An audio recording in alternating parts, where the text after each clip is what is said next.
Fakta-fakta tragis ayah di Kuburaya tewas dengan luka tembak di kepala, misteri letupan keras. Geger jasad pria tewas dengan luka tembak di bagian kepala ditemukan di Jalan Trans Kalimantan KM 37, Desa Pancaroba, Sungai Ambawang, Kabupaten Kuburaya, Kalimantan Barat pada Jumat 12 September 2025. Pria itu berinisial Gigaton yang berusia 48 tahun. Jasadnya ditemukan tepat di belakang sebuah sarang walet di area tersebut. Sontak penemuan itu menggegerkan warga setempat. Inilah fakta-fakta peristiwa tragis ini. 1. Ditemukan istri dan anak. Jasad Gigaton naasnya ditemukan oleh sang istri dan anaknya. Syok melihat suaminya tergeletak dengan luka tembak, sang istri langsung menghubungi polisi. Sontak polisi pun mendatangi TKP. 2. Istri dengar suara letupan keras.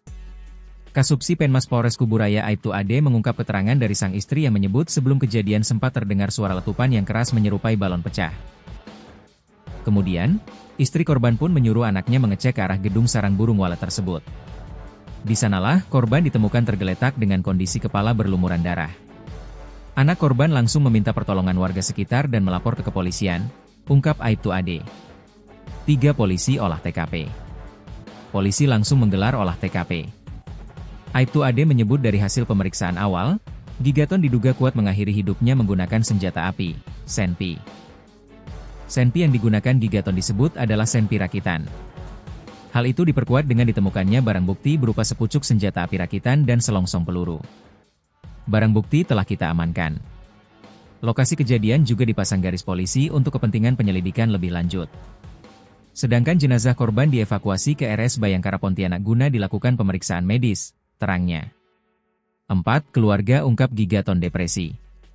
Lebih lanjut, terungkap pula dari pihak keluarga kalau Gigaton sudah cukup lama mengalami depresi. Gigaton disebut mengidap penyakit yang tak kunjung sembuh. Dengan kondisi ini, diduga kuat menjadi alasan utama korban nekat mengakhiri hidupnya, pungkas Ade. 5. Polisi dalami senpi rakitan. Aibtu Ade menambahkan kalau Polres Kuburaya masih menyelidiki penyebab Gigaton nekat mengakhiri hidupnya. Polres Kuburaya juga akan menelusuri asal-usul senpi rakitan serta peluru yang digunakan Gigaton.